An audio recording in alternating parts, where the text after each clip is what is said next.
Hello students, स्वागत है आप सभी का आपके अपनी हॉकिंग क्लासेस में। मैं हूं दिनेश। तो स्टूडेंट्स बेटा, जैसा कि आजकल आप देख रहे हैं भी कोविड-19 के बिहाफ पे काफी ज्यादा दिक्कत आ रही है आप सभी को। एज वेल बेटा, जो ग्रेजुएशन के बच्चे हैं उनको काफी ज्यादा प्रॉब्लम हो रही है भी। उनको फिजिक्स का जो एक सब्जेक्ट है, आप जानते हैं जो आपका फिजिक्स का सब्जेक्ट है, वो एक one of the toughest subject consider होता है जो मोस्टली बच्चों को क्लियर नहीं होता। क्यों यार, सीधा सा रीजन बताऊं।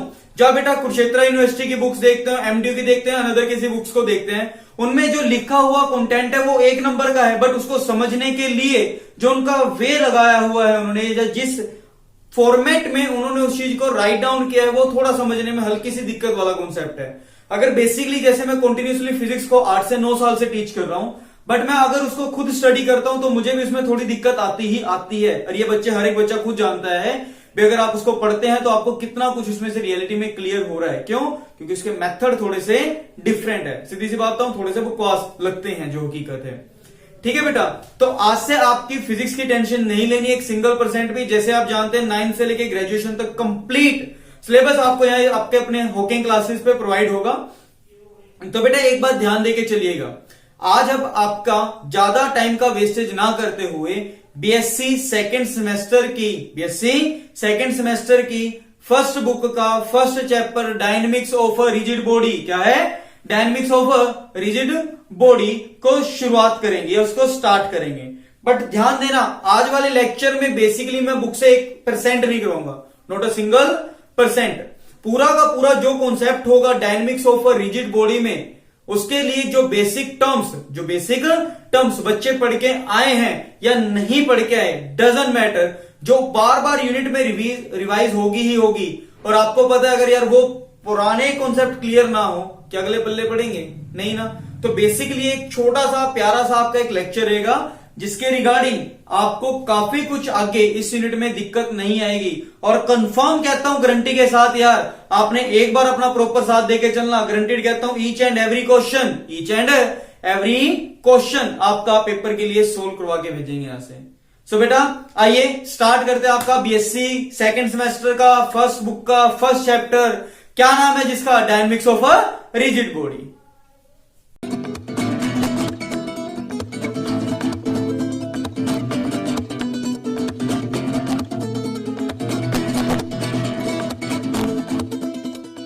तो स्टूडेंट्स बेटा देखिए, आपका जो चैप्टर का नाम ही क्या है? Dynamics of a rigid body.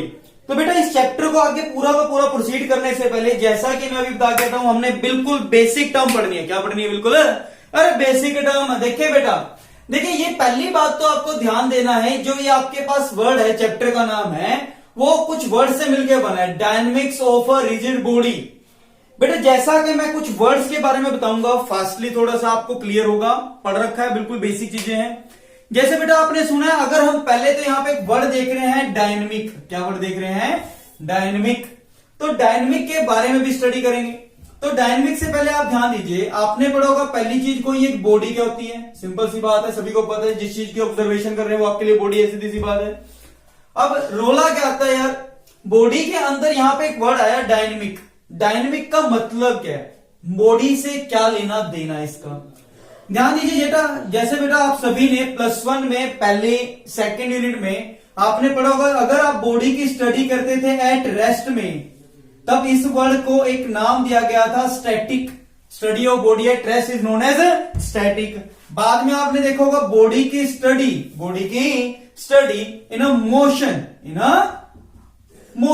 समझ रहे हो? और मोशन में भी यहां 2 केस थे। कितने केस थे? 2 केस। पहला बेटा, जब आपकी बॉडी मोशन में तो है बट आपको ये नहीं पता भी उसका कारण क्या है, मतलब विदाउट कोज उसका कोई कारण नहीं पता। मैंने कहा भी कोई ये कार चल रही है बट आपको ये नहीं पता कार कैसे चल रही है। कार चल रही है, मोशन में है, बट कार चल कैसे सकती है? इट में भी इंजन से धक्का मार के पहाड़ से नीचे फेंक दे, कुछ भी हो। तो जब मुझे ये तो पता है बॉडी मोशन में है बट उसका कारण ना पता हो, तब ऐसे को हम नाम देते थे, आपको याद होगा बेटा, motion without cause is known as kinematics. याद है बेटा? अगला हमारे पास आता था मोशन ऑफ ए बॉडी। कब? जब उसका हमें कोज पता है, विद कोज। आपको पता है अभी बॉडी चल रही है बट कैसे? इंजन से चल रही है, रीजन पता है। ठीक है, कोई धक्का मारा है, फोर्स लग रहा है, ये पता है। जब आपको उसका कारण पता था, क्या था बेटा, कारण पता था, तब उसको एक नाम दिया गया डायनामिक्स। क्या नाम दिया गया बेटा, डायनामिक्स। यहां पे ध्यान देके चलिएगा, यहां तक क्लियर है। तो बेसिकली आपको यहां डायनेमिक्स पढ़ना है। डायनेमिक्स का मतलब ही क्या है, बॉडी का मोशन विद कोज, उसे क्या नाम दिया गया, डायनेमिक्स। ये पहला पॉइंट क्लियर हो बेटा, बिल्कुल छोटा सा पॉइंट। जब बॉडी का मोशन पढ़ेंगे विद कोज, उसे क्या नाम दिया गया, डायनेमिक्स। बिल्कुल बेसिक सी चीज। अब मोशन में डायनेमिक्स आ गया। मोशन भी दो तरह का था। कितने तरह का था, दो तरह का। आपको याद हो, मैं यूनिट के बिहाफ पे डिफाइन कर रहा हूं। पहला जो आपके पास मोशन था वो कौन सा था, लीनियर मोशन। कौन सा था, लीनियर मोशन। जब बॉडी नॉर्मली चलती थी, जिसके अंदर आप फोर्स पढ़ते थे, मास पढ़ते थे, वेलोसिटी, एक्सेलेरेशन, टर्म्स वगैरह वगैरह, वो सारा कुछ आज ही क्लियर करवा के चलूंगा, बिल्कुल बेसिक टर्म। तो ऐसा मोशन जब बॉडी बिल्कुल एक स्ट्रेट चलती थी, या ऐसे तिरछी मिर्ची जो मर्जी चले बट घूमे ना, तब उसको क्या नाम दिया था, लीनियर मोशन। दूसरा बेटा, इसी के अंदर मोशन को डिफाइन किया गया, अगर बॉडी मोशन में है, जैसे मैंने कहा ये मार्कर चल रहा है, is it in motion, yes. किसकी वजह से, हाथ की वजह से, डायनेमिक्स कहलाएगा। बट कौन से में, स्ट्रेट लाइन में। क्लियर है, ट्रांसलेशनल डायनेमिक्स कह सकते हैं, सीधी सी बात है, पहली बार डायनेमिक्स है। अगर ये रोटेट करे, क्या करे बेटा, रोटेट, तो उस वाले मोशन को नाम दिया गया रोटेशनल मोशन। क्या बोलते हैं, रोटेशनल मोशन। क्लियर है। तो बेसिकली हमारे पास इस पूरी की पूरी यूनिट में आपके पास इस लीनियर मोशन को लिंक किया गया है, कौन से मोशन से, रोटेशनल मोशन से। कौन से रोटेशनल मोशन से। तो बच्चों को बेटा लीनियर मोशन होता है वो बहुत आसानी से चल जाता था, समझ में आता था, बट जो रोटेशनल मोशन है ये बच्चों को इजीली क्लियर नहीं होता था। याद है ना, +1 में आपके पास एक यूनिट आती थी रोटेशनल मोशन, 5th यूनिट, ठीक है ना बेटा। तो वही चैप्टर है सेंटर ऑफ मास, टॉर्क वगैरह वगैरह वाला, बिल्कुल रद्दी चैप्टर है, सच बताऊं, क्या है, बिल्कुल रद्दी चैप्टर है, अगर थोड़ा ध्यान से एनालाइज किया जाए तो। अदरवाइज ये चैप्टर आपकी जान खा जाएगा, हकीकत बता रहा हूं। इस चैप्टर में जो बुक का वे है वो सच में बकवास दे रखा है, मैं तो साफ कह के चलूंगा, मेरे को 1% दिल्ली का नहीं लगा। अपना जो मेथड पढ़ेंगे वो आप लिखिए, कोई टेंशन नहीं है, और थोड़ा अपने तरीके के मेथड रहेंगे, बुक से मेरे को कोई लेना देना नहीं है। आपके ईच एंड एवरी क्वेश्चन का आपका आंसर सोल्व होकर देंगे यहां से। क्लियर है। तो पहली बात क्लियर हुई। इस चैप्टर में हमें बेसिकली पढ़ना क्या है, डायनेमिक्स का मतलब क्या था, बॉडी की स्टडी है, रेस्ट, स्टैटिक, मोशन, विदाउट कोज, काइनेमेटिक्स। बाहर में गए दोनों वाले, कई काम के नहीं हमारे। अगला मोशन विद कोज, जब पढ़ना था उसे क्या नाम दिया गया, डायनेमिक्स। और मोशन में भी हमने देखा दो होते हैं, एक लीनियर और एक रोटेशनल। इस पूरी की पूरी यूनिट का मेन मोटिव ही क्या है, डायनेमिक्स, लीनियर मोशन वाला और रोटेशनल मोशन का कॉम्बिनेशन, मतलब लीनियर मोशन से रोटेशनल मोशन को डील करते हुए चलना। ये बात ध्यान देके चलना, हाँ या ना, समझ में आया नहीं है, बढ़िया। अब ध्यान दीजिए बेटा, आप सभी ने यहाँ पे एक वर्ड देख लिया, डायनेमिक्स किसे कहते हैं, बॉडी किसे कहते हैं। यहाँ पे एक वर्ड और दिख रहा है आपको सभी को, रिजिड। क्या वर्ड दिख रहा है, रिजिड। यार रिजिड का मतलब कुछ नहीं है, it is just a solid body. क्या मतलब है, सॉलिड बॉडी। यार सॉलिड बॉडी या रिजिड बॉडी का मतलब क्या है, ऐसी कोई बॉडी जिसपे जितना मर्जी फोर्स लगा लो, या जितना मर्जी फोर्स, जैसे मर्जी, या दबा दो या खींच लो, दो ही काम है, पुश करो या पुल करो, बट बॉडीज के बीच में लगने वाले पार्टिकल्स पे कोई फर्क ना पड़े। क्या कहा, बॉडी पे आप जितना मर्जी उसे कंप्रेस करो या खींच लो, बट उस पर कोई फर्क ना पड़े, उस बॉडी को क्या नाम देते हैं, रिजिड बॉडी है। समझ नहीं आया।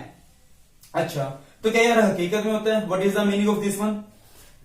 फॉर एग्जाम्पल मैं कहता हूं बेटा, जैसे सपोज करो आपके पास कोई एक रोड है, इस रोड के अंदर आपके पास यहाँ 4 पार्टिकल्स हैं, लेट हर एक के बीच की सेपरेशन कितनी मान लीजिए बेटा, x मान सकता हूं।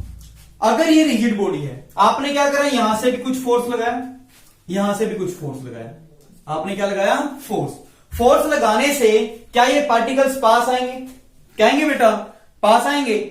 बट अगर ये रिजिड बॉडी का मतलब क्या है, आप चाहे यहां 1 न्यूटन लगाओ चाहे 1,00,000 न्यूटन लगाओ, पार्टिकल्स यहां पे पास नहीं आएंगे, दूर खींचेंगे दूर नहीं जाएंगे। तो ऐसी बॉडी जिसके ऊपर फोर्सेस का कोई इफेक्ट ना पड़े, या उसके पार्टिकल्स जो हैं उनकी सेपरेशन में कोई चेंजेस ना हो, ऐसी बॉडी को क्या नाम दिया गया, रिजिड बॉडी। क्या नाम दिया गया, रिजिड बॉडी। जैसे फिर जैसे फॉर एग्जांपल आपको पता है छत से अगर आप लटक भी जाओ, अरे ये थोड़ी है गले में रस्सी पा के लटकना, सीधा लटक जाओ, उल्टे लटक जाओ, जैसे मर्जी लटक जाओ, कोई टेंशन है, अरे नहीं है, अरे फिर भी मैंने क्या कहा, छत से अगर लटके ये थोड़ी छत नीचे आ जाएगी, वो बात अलग है। मेरे को पता तुम्हारा वजन 4.5 क्विंटल है, तुम मत लटकना, तुम्हारे लटक दे कोई और लटक जाएगा, तो प्लीज कृपया करके किसी हल्के बंदे को लटकाना, ठीक है जी, तो टेंशन नहीं रहेगी। आपको पता है छत से अगर लटक भी जाए, छत से अगर लटक भी जाएगा, छत नीचे आती है क्या, छत नीचे आएगी यार, नहीं आएगी ना, तो वो भी क्या एक तरह से रिजिड, क्या है, रिजिड, ठीक है जी। बट माइंड में क्वेश्चन आया, क्या बॉडी हकीकत में रिजिड होती है? नहीं बेटा, आपके पास अगर कभी भी किसी बॉडी के ऊपर फोर्स लगाओगे तो उसके पार्टिकल्स डेफिनेटली कुछ ना कुछ पास या कुछ ना कुछ दूर जाएंगे ही जाएंगे। वो बेशकली इतना स्मॉल भी हो सकता है, भी आपको नेक्ड आई से विजुलाइज ना हो, और क्या पता फोम हो, आपने हल्का सा भी लगाया, वो साथ के साथ दब गया, वो विजुलाइज भी हो सकता है। क्लियर हो रहा है? तो रिजिड बॉडी आइडियली वैसे देखा जाए कोई नहीं है, बट कैलकुलेशंस के लिए हम सारी जगह मान के चलेंगे भी एक ऐसी बॉडी जिसपे जितना मर्जी फोर्स लगा उस पर कोई फर्क नहीं पड़ता, वो क्या कहलाएगी, रिजिड बॉडी। इसके अंदर एक पार्टिकल भी हो सकता है, 2 भी, 3 भी, 4 भी, 5 भी और 50 भी हो सकते हैं, नहीं हो सकते, कोई टेंशन है? नहीं समझ में आया? हल्का सा थक गया, यहां तक क्लियर है सभी को? ईमानदारी से पक्का देख लो, नहीं देखा दोबारा देख लेना, हर ध्यान दे। अच्छा, डायनेमिक्स ऑफ रिजिड बॉडी पल्ले पड़ा। अब आती है कुछ टर्म्स जो इस चैप्टर में बार बार यूज होंगी, पल्ले नहीं पड़ती यार, कहां से आई, क्यों आई, क्या है क्या नहीं, फॉर्मूले तो यही लर्न करवा दूंगा 5 मिनट या 7 मिनट के अंदर, ठीक है, वो बाद में करवाएंगे, पहले थोड़ी सी टर्म्स देखते हैं। डिस्कशन में लेके चलते हैं बेटा 2-3 मोशंस को। रिजिड बॉडी क्लियर हो गया, सारी डेफिनेशंस क्या है, किस वे में लिखना है पेपर में, वो सारा का सारा नेक्स्ट लेक्चर से आपको क्लियर होगा। अब ध्यान दो, मैं बात करता हूं 2 तरह के मोशन की। पहला कौन सा मोशन है, लीनियर मोशन, दूसरा कौन सा मोशन है, रोटेशनल मोशन। फटाफट बता के चलना बेटा, जैसे आपको पता है मैं टर्म्स को समझाता भी जाऊंगा, बताता भी जाऊंगा कैसे थी। पहला बेटा एक यहां पे एक वर्ड आता था डिस्टेंस या डिस्प्लेसमेंट, याद है नहीं? डिस्टेंस क्या होता था बेटा, भी एक पार्टिकल एक पॉइंट से दूसरे पॉइंट तक जब जाता है, एक पॉइंट से दूसरे पॉइंट तक जाता था, तो ये कौन सा मोशन था, लीनियर मोशन, हाँ है ना। और जब कोई बॉडी किसी सर्कुलर पाथ में एक पॉइंट से दूसरे पॉइंट तक जाता है, लेट ए पॉइंट से बी पॉइंट तक गया अबाउट अ सेंटर ओ, तब जब कोई पार्टिकल किसी सर्कुलर पाथ में जा रहा है, या यहां पे काफी बॉडीज भी हो सकती है, बिल्कुल बेसिक तरीके से समझेंगे, तब इसको सर्कुलर मोशन बोलते हैं, बट अभी के लिए आप इसको क्या बोल देते हैं, रोटेशनल मोशन। अब इसको डिटेल लगाऊंगा, बट ये टर्म्स यूज होंगी। अब ध्यान दो, आपके में क्या कहते थे, ए से लेके बीच के बीच की सेपरेशन क्या कहलाती थी, ए से बीच के बीच की सेपरेशन इज डिस्टेंस या डिस्प्लेसमेंट होती थी, नहीं होती थी? यहां भी सेम है, बट यहां बेटा डिस्प्लेसमेंट सिंपल नहीं है। यहां पे उसने क्या कहा, जब कोई बॉडी सर्कुलर पॉइंट ए से लेके बी तक जा रही है, सेंटर पॉइंट से ऑब्जर्व कर रहे हैं, तो वो ए से बी तक गई, तो जितने एंगल में वो डिस्प्लेस होगी, जितने एंगल में वो डिस्प्लेस होगी, उसे क्या नाम दिया गया बेटा, एंगुलर डिस्प्लेसमेंट। क्या बोलते हैं, angular displacement, which is represented by theta. ध्यान से समझना, एक बार गारंटीड कह रहा हूं, पूरी यूनिट रद्दी करवा दूंगा, बिल्कुल आसान करवा दूंगा, बट रद्दी का मतलब ये मैं समझ लेना साफ होनी, क्या कहा, आसान हो जाएगी अगर ये टर्म्स आपने क्लियर कर ली तो, सारी की सारी पूरी यूनिट के न्यूमेरिकल तो यहीं से खत्म हो जाएंगे आपके। डिस्टेंस क्या होता था, सिंपल सी बात है, डिस्प्लेसमेंट। यहां पे क्या होता है, एंगुलर, मतलब एंगल में चेंज होना। अच्छा, आप जैसे यहां पे बेटा एक वर्ड पढ़ते थे वेलोसिटी, यहां पे न्यू टर्म है, क्या थी, यहां लिख देते हैं थोड़ा सा, अगली वेलोसिटी, वी, याद है नहीं, सभी के रिलेशन भी बताने हैं। वेलोसिटी वी, वी क्या होता था, rate of change of displacement, rate of change of displacement मतलब क्या होता था बेटा, डिस्प्लेसमेंट बाय टाइम, हाँ ना, rate of change of distance है डिस्प्लेसमेंट। क्लियर है, नहीं है? वैसे यहां वेलोसिटी की जगह कौन सा वर्ड आ गया, एंगुलर वेलोसिटी। इसने क्या कहा था, कितना फास्टली वो डिस्टेंस ट्रेवल कर रहा है, यहां पे भी क्या हो जाएगा, कितना फास्टली वो एंगुलर डिस्टेंस या एंगुलर डिस्प्लेसमेंट ट्रेवल कर रहे हैं, बस। तो यहां पे क्या लगा दिया, एंगुलर वेलोसिटी, जिसका सिंबल लगाया गया ओमेगा। क्या बताया गया, ओमेगा। अरे इसका भी फॉर्मूला क्या बना, क्या, कुछ नहीं, कौन सा, एंगुलर, यार डिस्प्लेसमेंट था, यह एंगल वाली थी तो क्या लिख दिया, एंगुलर डिस्प्लेसमेंट बाय टाइम, मतलब थीटा बाय टी। तो ओमेगा का एक फॉर्मूला निकल गया यार, कौन सा, अरे थीटा बाय टी। तो क्या हुआ, तो थीटा कितना आया, ओमेगा इंटू टी। समझ में आया नहीं है, ये फॉर्मूला काम आने वाला, थोड़ा बहुत था, ज्यादा नहीं। अच्छा, एक छोटी सी टर्म यहां आइडेंटिफाई करवा देता हूं। आपने बेटा सुना था कभी बचपन में, आपको पता है एक सर्कल का पाथ अगर बात करूं, बच्चों के माइंड में आता है, कहते हैं बेटा एक कंप्लीट सर्कल पूरा करके आने में जो टाइम लगता था उसे बोलते थे टाइम पीरियड, है ना। और ये कंप्लीट एंगल आप सभी जने जानते हैं 360, 90, 90, 90, 90, 4 गुना 90 360, मतलब 2 पाई। तो omega equal to 2 pi by T आता था, नहीं आता था, तो वो यहां से आता था। कंफर्म, मुश्किल तो नहीं रहा, बिल्कुल आसान आसान सी टर्म्स। ये इसमें यूज होगी लीनियर मोशन में, जब भी आप डील करोगे लीनियर वेलोसिटी, रोटेशनल वाले में करोगे तो एंगुलर वेलोसिटी यूज होगी ही होगी। चलिए अच्छी बात है, इनमें रिलेशन बताएंगे, समझाऊंगा इसका मतलब क्या है। अच्छा, यहां पे आप एक टर्म यूज करते थे एक्सेलरेशन, कौन सी टर्म यूज करते थे, एक्सेलरेशन, जिसका सिंबल होता था ए। और ए का मतलब क्या होता था भाई, कितना फास्टली कोई वेलोसिटी चेंज हो रही है, एक्सेलेरेट करते हैं ना, वेलोसिटी कम या ज्यादा। तो एक्सेलरेशन आप यहां पे पढ़ के चलते थे, वो क्या होता था, change in velocity by time, है ना। चेंज इन वेलोसिटी का मतलब ही क्या था, याद है किसी को, क्या होता था बेटा, जब भी चेंज निकालते थे वो क्या होता है, final velocity minus initial velocity by time. Final velocity का सिंबल क्या होता था, याद है बेटा, v, इसका क्या होता था, u, बाय टाइम का t। थोड़ा सा छोटी जगह है तो यहां ध्यान से लिख लेना, v minus U by T. हो जाएगा ही नहीं हो जाएगा, acceleration equal to v minus U by T. ठीक है जी। अब यहां पे क्या होगा, थोड़ी जगह कम है, यहां करवाई दें क्या, या चलो रेड मार्कर से लिख देते हैं ताकि आपको साफ साफ दिख जाए। यहां पे कौन सी एक्सेलरेशन आ जाएगी, एंगुलर एक्सेलरेशन। भाई एंगल ये तो लगाना है, जिसका सिंबल होता है अल्फा, है ना।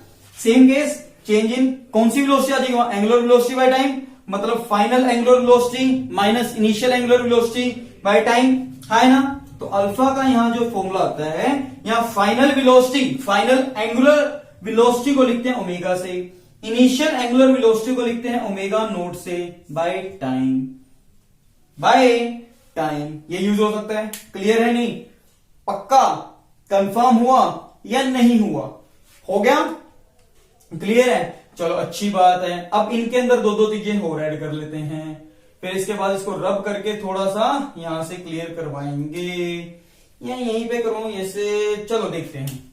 अगर बेटा बात करता हूं मैं इस केस में इसके एसआई सिस्टम की, यूनिट से भी क्वांटिटी की पहचान होगी, ध्यान देना। आपके पास कुछ न्यूमेरिकल्स ऐसे होंगे जिसमें समझ नहीं आएगा कौन सी क्वांटिटी होती है, तो वो उसकी यूनिट को देख के आपको क्वांटिटी का आइडिया लगाना होता है कि कौन सी क्वांटिटी गिवन है। डिस्टेंस या डिस्प्लेसमेंट होता है, आपको पता है इसकी यूनिट क्या होती है, मीटर। अगर हम एंगुलर की बात करें तो एंगुलर वाले में जो इसकी एसआई यूनिट क्या होती है, एंगल की, रेडियन, क्या होती है, रेडियन। वेलोसिटी की अगर एसआई यूनिट की बात करें, मीटर पर सेकेंड, क्या होती है, मीटर पर सेकेंड। अब आते हैं बेटा यहां नोट में एक दो पॉइंट पढ़ते हैं। आपके पास कई बार इसमें कन्वर्सेशन में थोड़े बहुत चेंजेस रहेंगे, तो वो मैं आपको पहले यहां क्लियर करवा के चलता हूं भी कहां से आते हैं, कैसे आते हैं, ताकि बाद में टेंशन खत्म करें। देखो या चलो भी करवा देते हैं। जैसे बेटा आपको पता है 1 मीटर में क्या लिखा होता है, 100 सेंटीमीटर, सीधी सी बात है। यहां पे कई बार एक वर्ड यूज हो जाता है इंच, इंच का मतलब होता है 2.54 सेंटीमीटर। अगर कई बार इंच की जगह फीट या फुट वर्ड भी लगा देते हैं, आपको पता है 1 फुट में कितने होते हैं, 12 इंचेस। यार 1 इंच बताओ कितना, 2.54 सेंटीमीटर, तो 12 इंचेस कितने हो जाएंगे, 12 से क्या कर देंगे, मल्टीप्लाई कर दिया। तो इसको सोल्व करते हैं, 12 दूनी 24, 12 पंजे 6, 12 चौक 48, तो कितना हो जाएगा 30.48 सेंटीमीटर, ये 1 फीट होता है ना बेटा। ये आपके पास तीन टर्म्स आपकी यूज होती हैं। अब इसका यूज कहां पे? पहले तो सिस्टम में जब चेंज करते हैं, सिस्टम में क्या चेंज करते हैं, ध्यान देना। अगर आप बेटा मीटर पर सेकंड से, या कई बार आपके पास किलोमीटर पर आवर भी लिखा था जैसे स्पीड वगैरह की यूनिट, अगर बेटा आपके पास क्या लिखा हो रहा है किलोमीटर पर आवर, अगर इसको मीटर पर सेकंड में चेंज करना है तो कैसे करेंगे यार? 1 किलोमीटर का मतलब कितना हो गया 1000 मीटर, 1 आवर में कितने होते हैं 3600 सेकेंड, है ना। 20 से 20 कैंसल, 2 पे गया 518, 5/18। तो जो भी आपकी क्वांटिटी होती है अगर आप बेटा उसे 5/18 से मल्टीप्लाई कर देते हैं, 5/18 से क्या कर दिया मल्टीप्लाई, तो वो किलोमीटर पर आवर से किसमें आ जाएगी मीटर पर सेकंड में। जैसे मैंने लिख दिया 36 kilometre per hour, 36 kilometre per hour, metre per second में ले लेना तो कुछ नहीं, 36 इंटू 5/18 कर दिया, काटा 2, 10 मीटर पर सेकंड। आगे नहीं आ गया? चलिए ये बिल्कुल बेसिक सी टर्म जो यूज होने वाली है। अब आते हैं थोड़ी सी यहां standard value, value of G. Small G की 3 वैल्यू हैं जो आपको याद रखनी है।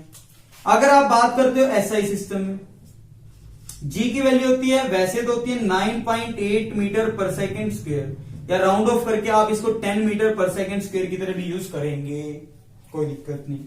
दूसरा सिस्टम आता है सीजीएस।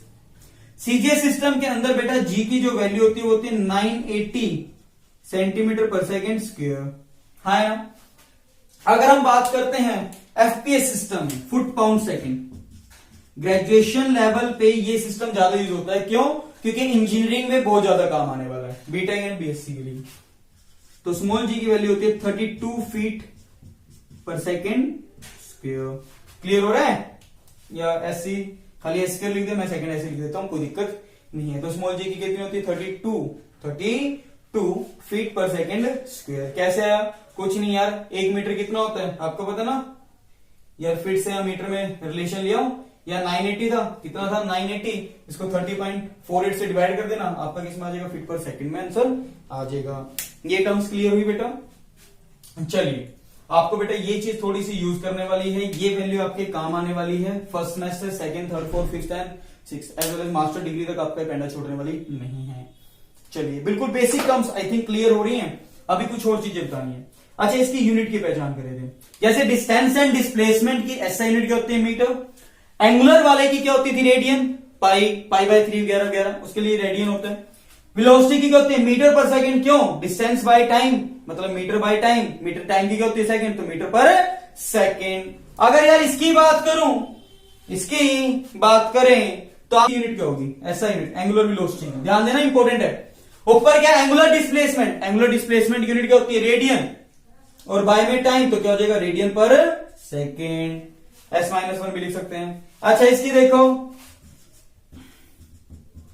क्या होती थी मीटर पर सेकेंड स्क्वायर। यार कई बच्चों को माइंड में आता है यार, देखो सर वेलोसिटी में से वेलोसिटी माइनस हुआ, मीटर पर सेकेंड स्क्वायर में से मीटर पर सेकेंड स्क्वायर माइनस हुआ, क्या हो गया cancel, 0, it is a unit. कुछ मार दिया ऐसा सोच सकते हैं, बट बेटा ऐसा नहीं होता। बेटा एक बात बताइए, जैसे आपके पास क्वांटिटी में कहा जाता है, हम यूनिट की बात कर रहे हैं, कभी भी कोई दो क्वांटिटीज ऐड या सब्ट्रैक्ट तभी हो सकती हैं जब उनकी क्वांटिटीज या यूनिट सेम हो या डायमेंशन फॉर्मूला सेम हो। ऐसा कैसे?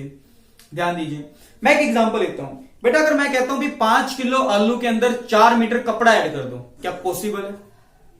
5 kg पोटैटो के अंदर क्या कर दो 4 मीटर क्लॉथ्स ऐड कर दो, इज इट पॉसिबल और नॉट? नो। बट क्या मैं कह सकता हूं 5 kg में 2 kg पोटैटो 4 ऐड कर दो, इज इट पॉसिबल? क्यों? kg ऐड हो सकता है बट kg और मीटर कभी ऐड नहीं हो सकता। ठीक है, हमने क्या कहा, जब सेम क्वांटिटी है वही ऐड या सब्ट्रैक्ट होंगे, पॉसिबल है। बट अगर क्या मैं ऐसे कह दूं 5 kg में से 4 मीटर कपड़ा हटा दो, पॉसिबल नहीं है। बट ये कह दूं 5 kg में से 2 kg हटा दो, रहा कितना 3 kg, पीछे तो क्या रहेगा kg में ही रहेगा ना, तो इसलिए इसकी यूनिट क्या रहेगी सेम। पक्का? अच्छा एंगुलर डिस्प्लेसमेंट वाली यूनिट ये ध्यान देना, बहुत काम आने वाली है आपके। तो चौड़ाई की सीधी सी बात बता रहा हूं, इसकी ऐसा यूनिट क्या होती है बेटा, रेडियन पर सेकेंड स्क्वायर। कोई दिक्कत तो नहीं? ऊपर देखो क्या था, मीटर पर सेकेंड है, मीटर की जगह क्या लगा दिया रेडियन, सीधा आंसर क्या है रेडियन पर सेकेंड स्क्वायर। तो बेटा आई थिंक मेरे ख्याल से ये वाली कुछ टर्म्स आपको क्लियर हुई हैं। बीएससी के सेकंड सेमेस्टर की डायनेमिक्स ऑफ रिजिड बॉडी का लेक्चर 0, इसलिए मैं काउंट करके चलूंगा। हर एक यूनिट के रिगार्डिंग आपका एक बेसिक लेक्चर बनाया जाएगा 20 to 30 मिनट्स का, जिसके अंदर आपको काफी कुछ डिटेल्स बताई जाएगी। तो आपको सिंपल वाली चीज समझ में आई, क्या बताया इसमें, रेस्ट क्या है, मोशन क्या है, लीनियर, रोटेशनल, 3 टर्म्स बताएंगे सिर्फ, डिस्टेंस, डिस्प्लेसमेंट, वेलोसिटी, एक्सीलरेशन। अभी इसमें और भी पता नहीं कितनी टर्म्स आएंगी, वो भी क्लियर करवा के चलते हैं। पहले ये वाली चीज क्लियर, तो एक बार इसको देख लीजिए।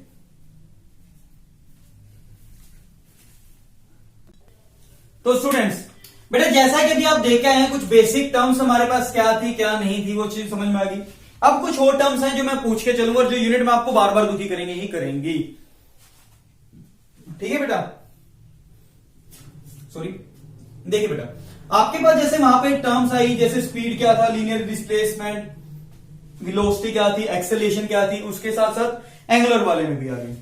ठीक है बेटा, अब बार बार यहां पे कुछ टर्म्स होगी, जैसे आपको पता है बेटा, अगर हम +1 में एक टर्म पढ़ते थे लीनियर मोमेंटम, याद है ना। लीनियर मोमेंटम क्या होता था बेटा, एक बॉडी जो मोशन गेन करती है, क्या करती है, एक बॉडी जो मोशन गेन करती है उसे क्या बोलते हैं, लीनियर मोमेंटम। अब what is the meaning of motion, 2 minute थोड़ा सा डिले हो जाएगा, बट आपकी बेसिक टर्मिनोलॉजी क्लियर करके चलेंगे। यार लीनियर मोमेंटम क्या था, बॉडी का मोशन। अब उसने कहा ये मोशन क्या चीज है, चलो एक एग्जांपल देता हूं बेटा। अगर मैं कहता हूं मैं इस टाइम यहां पे बैठा हूं, मेरे सामने एक मच्छर आता है, वो आगे मेरे से फाइट करता है, एक आगे टकराया, क्या मुझे पेन होगा, होगा, बिल्कुल ना के बराबर। बट अगर मैं बाइक 70 की स्पीड पे चला रहा हूं, 80 की स्पीड पे चला रहा हूं, 180 की स्पीड पे चला रहा हूं, ठीक है, और मच्छर आगे एकदम बजे, गिरूंगा या नहीं गिरूंगा, हाँ है, क्यों, क्योंकि मोशन ज्यादा है, मास कम था, वेलोसिटी ज्यादा थी, मोशन ज्यादा है, चोट ज्यादा मारेगा। इसके अगर मैं कहता हूं एक मेरे पास इतना सा पत्थर है, उसको आराम से फेंक कर मारा, एक बड़ा बड़ा पत्थर है बीम वाला, हाँ होगा ही नहीं होगा, किस में ज्यादा चोट लगेगी, बड़े पत्थर में, ऑब्वियस सी बात है जिसका मास ज्यादा है। तो आपको ये चीज खुद पता है बेटा, बचपन से हम जानते हैं, अगर बड़ी चीज बड़ी स्पीड से आएगी, जिस बॉडी का मास ज्यादा वो भी ज्यादा चोट मारेगी, जिसकी वेलोसिटी ज्यादा वो भी ज्यादा चोट मारेगी, हाँ है ना। तो वही कम यहां भी था, अभी बार बार ये थोड़ी है तो चोट मार रहे हैं, तो उसने एक टर्म से डिफाइन किया गया which is known as momentum, और वो भी कौन सा, लीनियर। कंफर्म है। और ये लीनियर मोमेंटम आपका किसके इक्वल निकल के आता था, मास इनटू वेलोसिटी। कंफर्म है नहीं, यहाँ पे एक टर्म रहेगी मास का डिस्कशन इसके बाद, या थोड़ा सा रुक के करवा दूंगा अभी 5-10 मिनट में ही, ठीक है बेटा, या करवाई दें। चलो पहले इस मास वाले डिस्कशन को देखते हैं, ध्यान से समझ लेना, मास का डिस्कशन इंपॉर्टेंट था। मास क्या होता था बेटा, हमारे पास मास क्या होता था, कोई एक बॉडी के अंदर कितनी क्वांटिटी ऑफ सब्सटेंस है उसे क्या बोल देते थे, मास, कितना पार्टिकल्स हैं। इसकी बेसिक आपके पास एसआई यूनिट क्या होती थी, किलोग्राम, हाँ ना। चेंज होता था, क्या होता था क्या नहीं, जब डिटेल करवाएंगे तब इसको डिटेल में लेके चलूंगा। बस मास बेसिकली आपको क्या था, हमारे पास एक ऐसी टर्म जो बॉडी का यूज होती थी। अच्छा, यहां पे एक वर्ड और आता था जिसे आपने कभी सुना हो, बचपन 9th क्लास में भी था ये वर्ड, इनर्शिया। इनर्शिया का मतलब क्या था भी, एक बॉडी अगर कोई रेस्ट है तो वो हमेशा रेस्ट में रहेगी, मोशन है तो वो मोशन में रहेगी अलोंग ए स्ट्रेट लाइन। कब तक, जब तक कोई फोर्स ना पड़े। याद है ना, छड़ी से पीटते थे वगैरह वगैरह वगैरह वाले, पत्तों को हिलाते हैं तो पत्ते नीचे आ जाते हैं, नहीं सॉरी टहनियां नीचे आ जाती है वगैरह, नहीं आम नीचे आ जाता है, नहीं जो भी आप याद है क्या था। इनर्शिया क्या था, the inability of a body to change it state of rest और मोशन और direction without any external force acting on it. क्या कहा भी, अगर किसी बॉडी पे कोई फोर्स ना लगे तो वो रेस्ट है तो रेस्ट में रहेगी, मोशन है तो motion along a straight line. Inability, याद है नहीं। और हम कहते थे अगर 2 बंदे हैं, एक बंदा जिसका वजन 50 किलो, एक बंदा जिसका वजन 80 किलो, है नहीं, जैसे आपका है, मेरा तो 50 है, ध्यान दो, देखो तो किसको हिलाना आसान है, सीधी सी बात है 50 वाले को। इसलिए उसने कहा तो इनर्शिया, जिसका मास ज्यादा उसका इनर्शिया भी ज्यादा, जिसका मास कम उसका इनर्शिया भी कम। तो इनर्शिया को मेजर किससे किया गया, मास से, हाँ है ना। सेम केस यहां पे रोटेशन वाला आया, कौन से वाला आया, रोटेशन में भी। ये कौन सा था, लीनियर मोशन में, यहां कौन सा आया, रोटेशनल मोशन में भी। कोई एक बॉडी अपने आप नहीं घूमेगी, कब तक, जब तक उस पर कोई फोर्स ना लगे, सीधी सी बात है। यार इसमें क्या था, रेस्ट से मोशन मिल जाएगी, मोशन से रेस्ट मिल जाएगी, डायरेक्शन चेंज नहीं। यहां भी तो वही है, बॉडी अगर पड़ी तो अपने आप पड़ी रहेगी, जब तक उस पर कोई फोर्स ना लगे तब तक वो घूमेगी नहीं। तो घूमने वाला कौन सा मोशन था, rotational.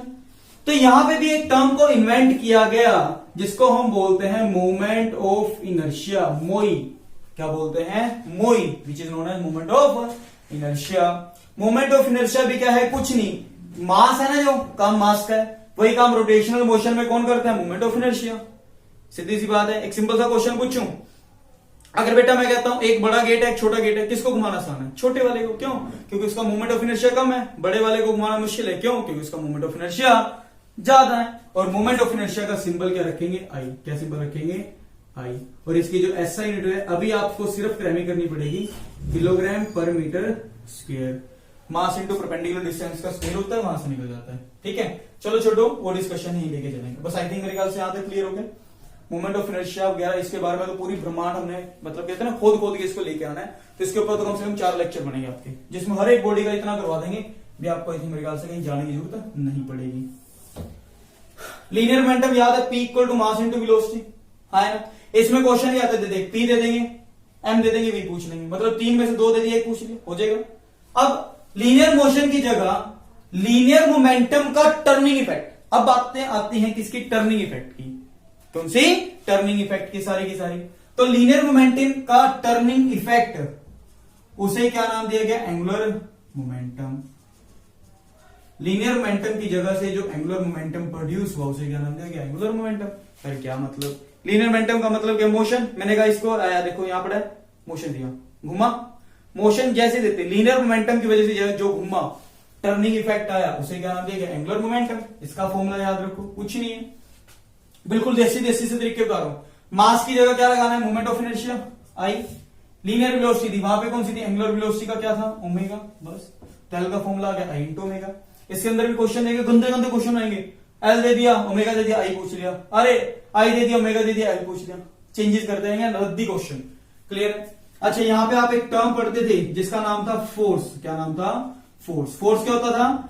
It is an efforts in terms of push और पुल विच, याद है नहीं है, इतनी इंग्लिश ऐसी बोल रहा हूं। क्या कहते थे? फोर्स क्या था? एक ऐसी चीज जो बॉडी पे 2 फॉर्म में लगती थी, पुश और पुल, जिसके 3 काम थे। क्या करें? 3। कौन कौन से? रेस्ट से मोशन लाना, मोशन से रेस्ट लाना, बॉडी की डायरेक्शन चेंज करना। यहां तो वही है। क्या था? Force it is an efforts in terms of push और पुल विच ट्राइज और changes the state of rest, motion और डायरेक्शन ऑफ ए बॉडी। सीधी सी बात है, भाड़ में जाने दे। फोर्स था ना, यहां पे देखो, फोर्स का मतलब क्या होता था? Mass into acceleration. सुना था नहीं सुना था?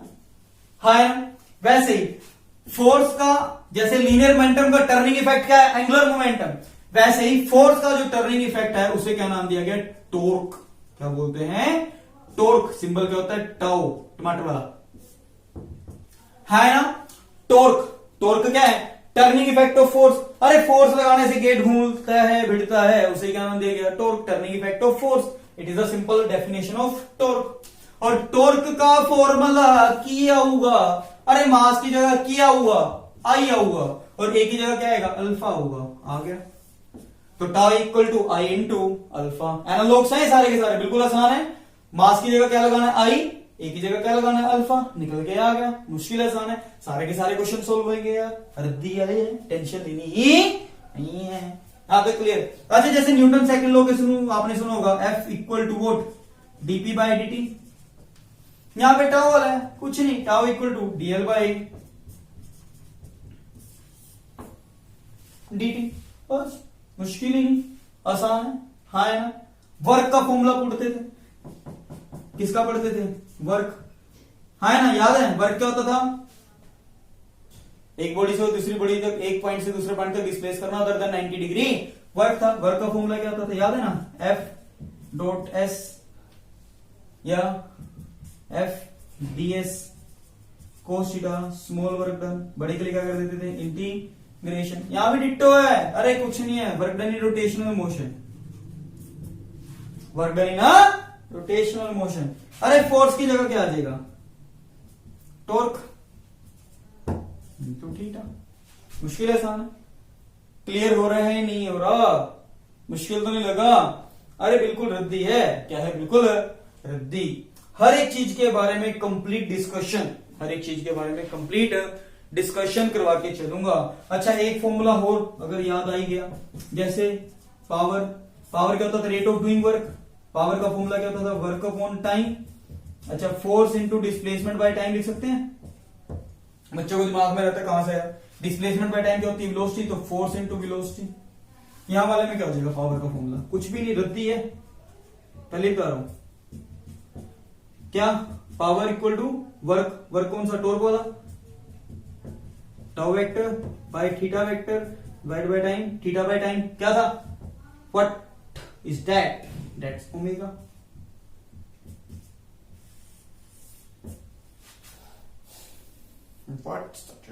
समझ में आया नहीं है, मुश्किल लगा, आसान लगा, आसान है बेटा। अच्छा, जैसे मैं ओमेगा बाय टी लिख रहा हूं, कई जगह इसको D omega by D T लिख दो यार, स्मॉल टाइम के लिए निकालना हूं, मैं जर्नल लिख करके चल रहा हूं। ये टर्म्स भी आपको क्लियर होगी बेटा, ये सारी छोटी छोटी छोटी छोटी टर्म्स आपकी पूरी यूनिट में आपको दुखी करेंगे। अगर आपको ये टर्म्स क्लियर हैं बिल्कुल इजी वे में, ये वाला लेक्चर मैं गारंटीड कहता हूं, एक बार देख लेना, कंफर्म है पूरी की पूरी यूनिट आसान है, पूरी की पूरी यूनिट ही आसान है। बट ये टर्म्स क्योंकि बार बार यूज होंगी, वहां कंफ्यूजन होता रहेगा, कहां से आई, क्यों आई, क्या है, बार बार समझाई नहीं जाती, एक बार इसलिए करके समझा दी। यहां तक क्लियर। अच्छा, वहां पे बेटा 3-4 रिलेशन आपके बार बार यूज होंगे, वो भी आपको बता देता हूं, 3 या 4 रिलेशन ही, प्रूफ की रिक्वायरमेंट है नहीं आपको, बस समझा देता हूं भाई। लीनियर और एंगुलर में बेसिकली रिलेशन या डिफरेंस क्या होता है। चलो मैं डिफरेंस क्रिएट करवाने के लिए मैं आपको एक एग्जांपल लेता हूं। मैंने कहा बेटा लेट अस कंसीडर आपके पास कोई एक रोड है, रोड के अगर आप इस एंड को फिक्स कर दो, क्या कर दो, फिक्स कर दो, इस एंड को रोटेट कर रहे हैं, क्या कर रहे हैं, आपने क्या करा, इस एंड को रोटेट कर दिया बाय एन एंगल थीटा। अगर मैं इस बॉडी के ऊपर यहां 3 पार्टिकल एज्यूम कर दूं, for example particle 1, particle 2, particle 3, मैंने कहा पार्टिकल 1 का डिस्टेंस यहां से कितना है, r1, r2, तीसरे का r3। जब आप बड़े बच्चे हैं तो नॉर्मल सी बात है, आपको ये चीजें क्लियर हो रही होगी बिल्कुल इजी है ना। अब आपको साफ साफ दिख रहा है भी पार्टिकल 1 को जब इस पोजीशन से इस पोजीशन तक जाना है तो उसे इतना कुछ डिस्टेंस ट्रेवल करना पड़ेगा, इस वाले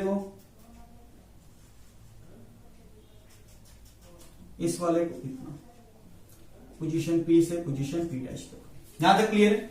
अब आप एक बात खुद सोचिए बेटा, जो 1 से लेके 1' तक गया है, या 2 से लेके 2' या 3 से लेके 3' तक गया है, सबके लिए एंगल तो क्या है, सेम, सबके लिए एंगल तो क्या है, सेम, बट हर एक के लिए टाइम भी क्या लगा, सेम, क्या लगा, सेम, एंगल भी सेम, टाइम भी सेम। बट एक बात खुद सोचो बेटा, ए से लेके A' तक जाना, 1 से लेके 1', 2 से लेके 2', 3 से लेके 3', इसका डिस्टेंस अलग, इसका डिस्टेंस अलग, इसका डिस्टेंस अलग, angle same, time same, but तीनों का डिस्टेंस अलग अलग है, मतलब तीनों की लीनियर वेलोसिटी अलग अलग होगी। समझ पा रहे हो, नहीं पा रहे हो, पॉइंट क्लियर है। अब ये निकालने कैसे, आप ध्यान दीजिए, आपको पता है तीनों के लिए थीटा क्या है, सेम, टाइम भी क्या है, सेम, क्या डिस्टेंस सेम है, नहीं। पहले वाले का डिस्टेंस देखो, theta equal to arc by radius, सुना ना, थीटा इक्वल टू आर्क, मैंने कहा let this distance is s1, this one is s2, this one is s3, theta equal to arc by radius, तो s1, आर्क कितनी है s1, radius कितनी है r1, तो s1 डिस्टेंस कितना हो गया, थीटा इंटू r1, समझ में आया नहीं है। सिमिलरली अगर s2 निकालता तो वो कितना हो जाता बेटा, थीटा इंटू r2। सिमिलरली अगर थर्ड निकालता तो s3 become theta into r3। मुश्किल आसान है, तो डिस्टेंस हर एक का अलग अलग, और rate of change of distance, rate of change of distance वही क्या कहलाती है, वेलोसिटी, क्या कहलाती है, वेलोसिटी। ये बेसिकली प्रूफ भी करवा दिया हमने साथ के साथ, 1 मिनट का प्रूफ था, ज्यादा लंबा प्रूफ नहीं था। अच्छा ये बताओ, अब यहां से क्या मैं जर्नली लिख सकता हूं इनकी मदद से भी, distance equal to r into theta.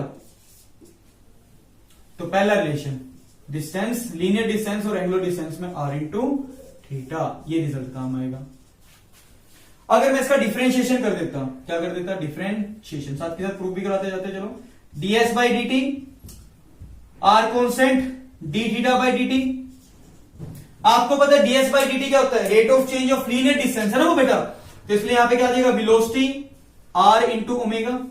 एक ही फॉर्मूला काम आने वाला, आपके हजारों बार काम आने वाली चीज, क्लियर है। इसका एक बार और डिफरेंशिएशन करो, क्या कर देते हैं, एक बार और डिफरेंशिएशन। ये कुछ रिजल्ट्स हैं बेटा, अभी यूज होंगे, इनमें काफी कुछ चीजें आपको नहीं बता के चलनी है, मॉडिफिकेशन करवा के चलनी है। कभी बच्चे ये मान लो भी सर ने यहां पे गलत करवा दिया, ऐसा कुछ नहीं।